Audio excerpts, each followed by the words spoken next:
Have you ever felt the sting of public humiliation burn through your soul? That moment when all eyes turn to you, judging, condemning, while shame washes over you like scalding water. Today's story delves into such a moment, when an unemployed father faces cruel judgment in the most public of places. But within this tale of humiliation lies a profound message about dignity, grace, and the transformative power of responding to cruelty with unexpected kindness. Sometimes our darkest moments become the very soil from which miracles of the heart can grow. Michael Barrett clutched his 3-month-old daughter, Emma, closer to his chest as he navigated the bright fluorescent aisles of Save Mart. The baby's weight, so slight in reality, felt immense against his arms that had grown weary from sleepless nights and endless worry. His grey cardigan, once pristine for office meetings, now bore the unmistakable evidence of parenthood. A faint, spit-up stain on the shoulder, a stretched collar from being hastily pulled on between Emma's cries. At 37, the premature lines etching his forehead and the stubble that had grown past acceptable boundaries made him look older, more worn than just 4 months ago. 4 months. That's all it had taken for his life to unravel completely. First, Westridge Technologies had announced the layoffs. Restructuring, they'd called it, as if renaming devastation somehow softened its blow. After 12 dedicated years as a systems analyst, Michael had been reduced to a severance package and hollow promises of recommendations.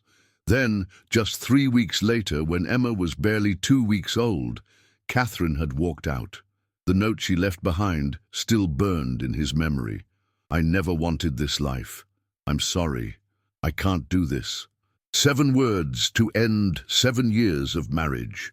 Michael adjusted Emma in his arms as he squinted at the price of baby formula. $43.79. He mentally calculated what remained in his checking account. $87.12 to last until the end of the week. The formula was non-negotiable. Emma needed to eat, but that would leave precious little for anything else. He placed the formula carefully in his shopping basket, which hung awkwardly from his elbow, while his other arm cradled Emma. Next, he reached for the cheapest loaf of bread, checking its price tag meticulously. $3.49. He could make that stretch for several meals. A jar of peanut butter, $4.29. Protein, necessary. A small bunch of bananas, $2.17. Vitamins, also necessary. "Excuse me, sir." And an elderly woman with kind eyes gestured toward the end of the aisle. "I think your little one dropped her pacifier." Michael looked down and saw Emma's pink pacifier on the linoleum floor. "Thank you," he said, his voice raspy from disuse. He looked helplessly at his full arms. "Let me," the woman offered, retrieving the pacifier and placing it in his basket. "Beautiful baby." Michael attempted a smile that felt foreign on his face. "Thank you. Her name is Emma.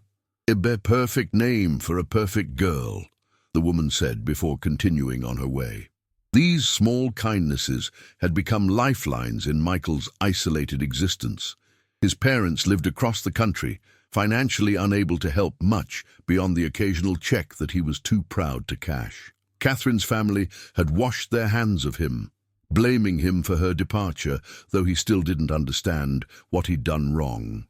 Friends had slowly disappeared, uncomfortable with his new status as an unemployed single father, as if failure and single parenthood were contagious conditions. Michael approached the refrigerated section, debating whether milk was worth the expense. Calcium. Important. $6.29. He hesitated, then placed it in his basket. He'd skip more meals himself this week. As long as he kept up his strength enough to care for Emma, nothing else mattered. His phone vibrated in his pocket. Another rejection email, most likely. He'd applied to 73 jobs in the past month, received 29 rejections. The rest, radio silence. He'd take anything at this point. A massive step down in pay, different industry, part-time. Pride had evaporated somewhere between the 15th rejection and the night he'd found himself crying over Emma's crib, terrified he wouldn't be able to provide for her. Michael moved toward the checkout lanes, calculating the total in his head. The anxiety of potentially not having enough money made his heart race. He'd experienced that humiliation once before, having to put items back while a line of impatient customers watched. Never again. He counted carefully: formula, bread, peanut butter, bananas, milk. $58.03 plus tax. It would be close, but manageable. As he approached the register, Emma began to fuss, her tiny face scrunching up in that way that signaled imminent wailing. "Shh, sweetheart, just a few more minutes," he whispered, gently bouncing her. The movement caused his wallet to slip from his back pocket, landing with a soft thud on the floor. A small, folded paper fluttered out of the wallet. Michael recognized it immediately. Catherine's note. He'd kept it as a reminder, though of what, he wasn't sure. Perhaps as evidence that he hadn't imagined the abandonment, or maybe as a talisman against false hope that she might return. He quickly shoved the note back into his wallet before anyone could see it. The checkout lines were all 3 or 4 customers deep. Michael positioned himself in the shortest line, behind a woman with a cart full of groceries and a stack of coupons in hand. Emma's fussing intensified. Her tiny fingers clutched at his cardigan as her cries grew more insistent. "I know, baby girl, I know," he murmured, shifting her to his shoulder and patting her back gently. "You're hungry. Just a little longer." The woman in front of him turned around, her expression souring at the crying baby. "Can't you keep her quiet?" she hissed. Michael felt his face burn with shame. "I'm trying," he said softly. "She's hungry. Then maybe feed her before coming to the store," the woman replied, turning back around with a dramatic sigh. Each word was a dagger.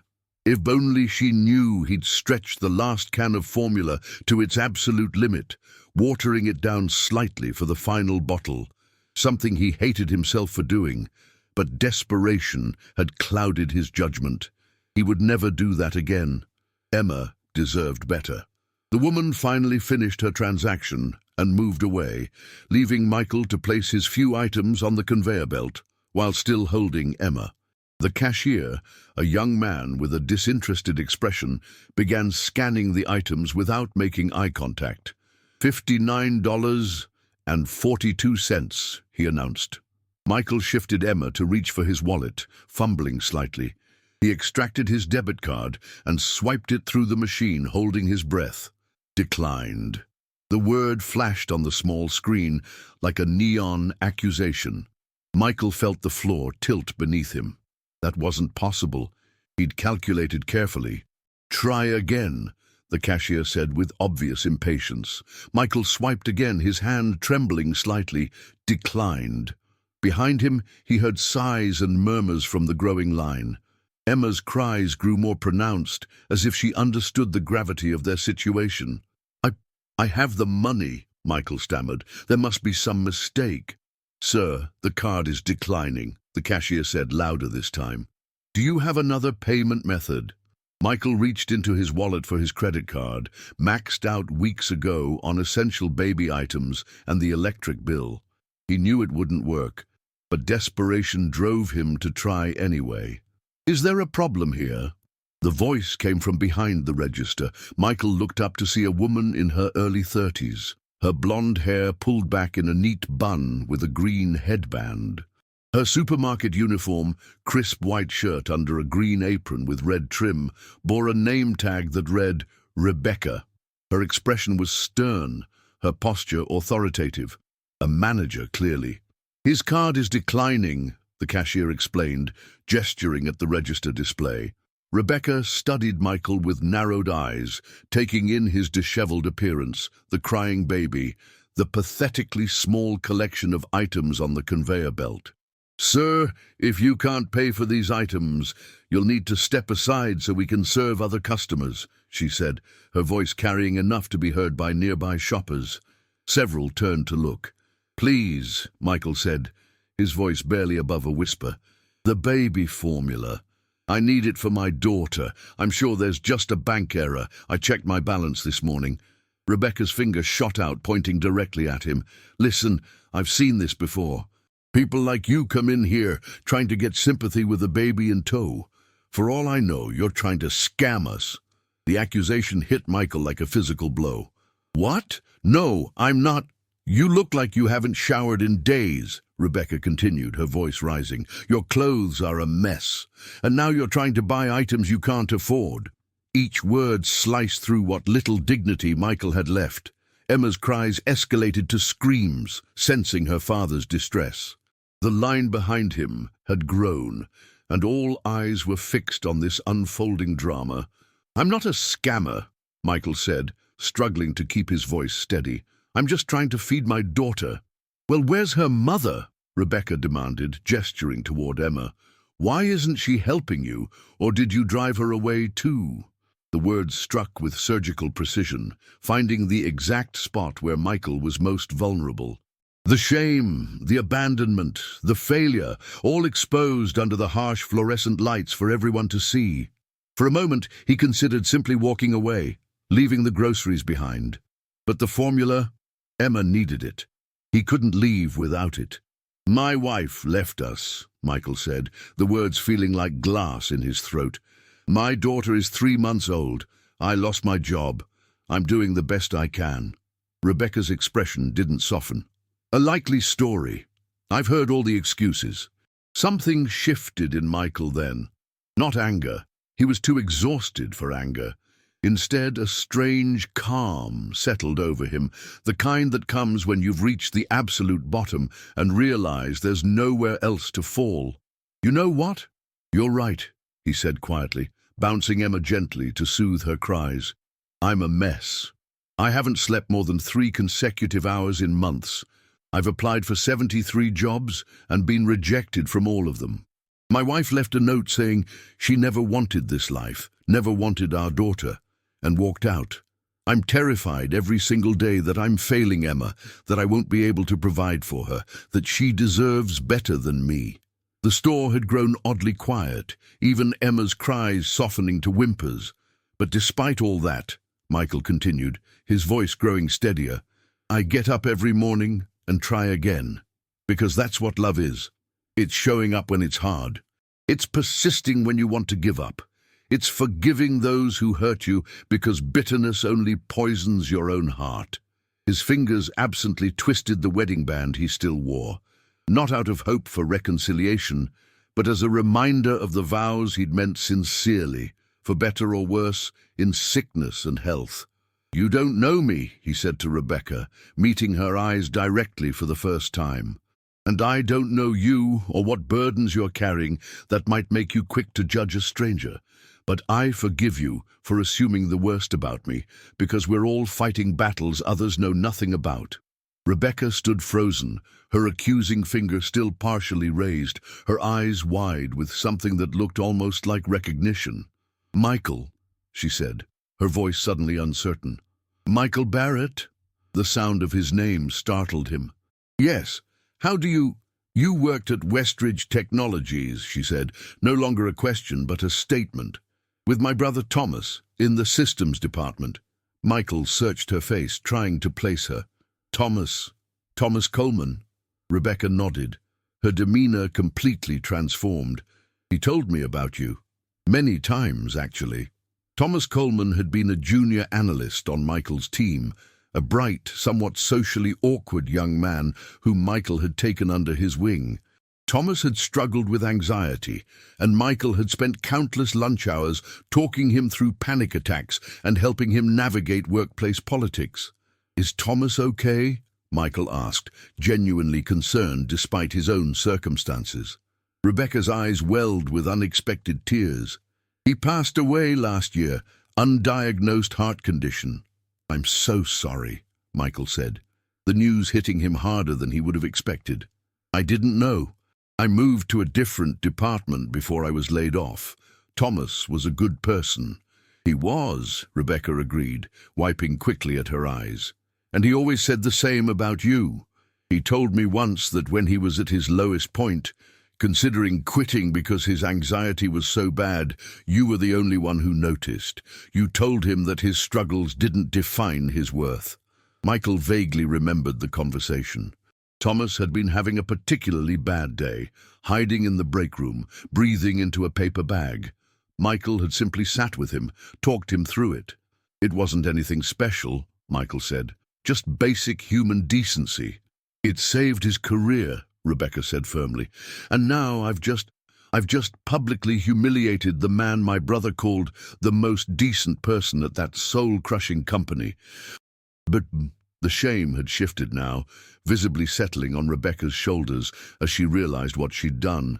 The watching customers began to disperse, embarrassed by their voyeurism. "Let me pay for your groceries," Rebecca said suddenly. "Please. It's the least I can do." Michael shook his head. "I don't want charity." "It's not charity," Rebecca insisted. "It's atonement. Please." Before Michael could protest further, Rebecca had pulled out her employee discount card and swiped it, then used her own credit card to pay for his items. "I can't accept this," Michael said, even as the receipt printed. "You can, and you will," Rebecca said, gathering his groceries into a bag. Then, more quietly, "Please come to my office for a moment." Hesitantly, Michael followed her to a small room marked manager at the back of the store. Emma had finally settled, her tiny head resting against his shoulder, exhausted from her crying. Inside the office, Rebecca closed the door and faced him, her composure cracking. "I am so sorry, Michael. There's no excuse for how I treated you out there." "You were doing your job," Michael said, though they both knew it wasn't true. She had gone far beyond professional vigilance into cruelty. "No, I was taking out my frustrations on an easy target," Rebecca admitted. "We've had a rash of thefts lately and corporate is breathing down my neck and I saw you and made assumptions I had no right to make." She sank into her chair, looking suddenly very young and vulnerable. "The truth is, I've been angry since Thomas died. Angry at God, angry at the world, angry at the unfairness of it all. And somehow, it's easier to lash out than to deal with that anger." Michael knew that feeling all too well. "Grief does strange things to us." Rebecca nodded, then reached into her desk drawer and pulled out a business card. "Our church has a support group for single parents, free childcare during meetings, and," she hesitated, "they also have a job networking program. Several local businesses prioritize hiring from within the congregation." Michael accepted the card, turning it over in his fingers. Hope was a dangerous thing when you'd grown accustomed to disappointment. "Why would you help me after I embarrassed you in front of your employees?" he asked. Rebecca's smile was sad. "Because you just showed me more grace than I deserved. And that's a mirror I needed to look into." She paused. "Thomas always said you were a man of faith, though you never talked about it explicitly." Michael hadn't attended church since Emma was born. It was too complicated with a newborn, and if he was honest, he'd been too angry at God for the avalanche of misfortune. But faith wasn't just about attendance. It was about how you lived, how you treated others, especially when it was difficult. "I try to be," he said simply. When Michael left the store that day, he had more than groceries. He had Rebecca's personal phone number, an invitation to the church support group that met on Wednesday evenings, and something he hadn't felt in months, a fragile sense of possibility. That night, after putting Emma down in her crib, Michael found himself staring at Catherine's note again, 7 cruel words that had defined his existence for months. On an impulse, he reached for a pen and a sheet of paper from the stack of bills on his kitchen table. He began to write. "Dear Catherine, I don't know if you'll ever read this, but I need to write it anyway. I want you to know that I forgive you. Not because what you did wasn't painful, it was devastating, but because holding on to that pain is only hurting me and by extension our daughter. Emma is beautiful. She has your eyes and my stubborn chin. She smiles now, real smiles. Not just gas. I wish you could see her, but I understand that your own journey is complicated. I don't know why you felt you couldn't do this. I don't know what demons you were fighting. But I want you to know that wherever you are, I hope you find peace. And if you ever want to know your daughter, that door will remain open. I'm letting go of my anger, not for you, but for me, for Emma, because she deserves a father who isn't defined by abandonment and bitterness. Be well, Michael. He folded the letter carefully and placed it in an envelope.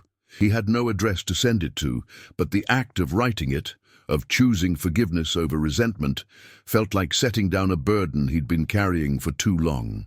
The following Wednesday, Michael stood nervously outside the community room of Grace Fellowship Church, Emma strapped to his chest in a baby carrier. Through the windows, he could see about 15 adults of varying ages sitting in a circle, coffee cups in hand. A sign on an easel read, "Single-Parent Support Group, all welcome." His hand hovered at the door handle.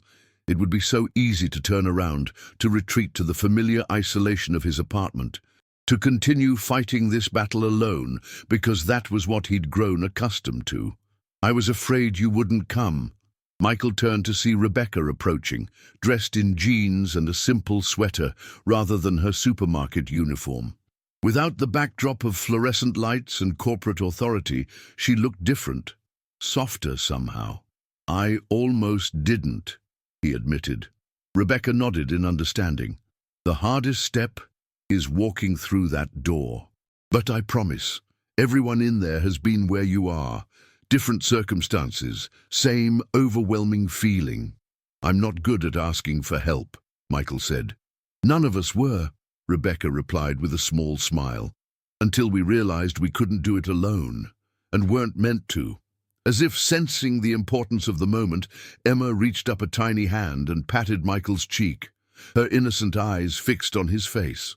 The simple touch was like permission, like encouragement. Michael took a deep breath and opened the door.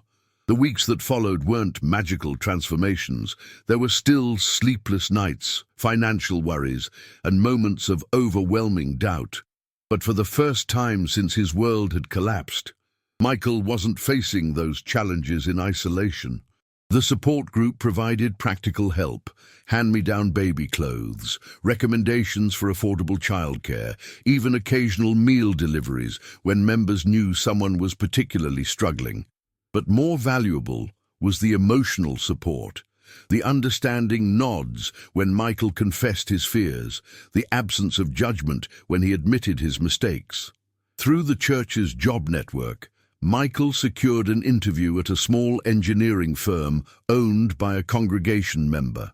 The salary was less than he'd made at Westridge, but the hours were flexible, and the owner, a father of 4 himself, understood the demands of parenthood in a way Michael's previous employers never had. 3 months after that fateful day at the supermarket, Michael pushed a shopping cart through Save Mart, Emma sitting contentedly in the baby seat, batting at a toy dangling from the handle. His cart contained more than just the bare essentials now.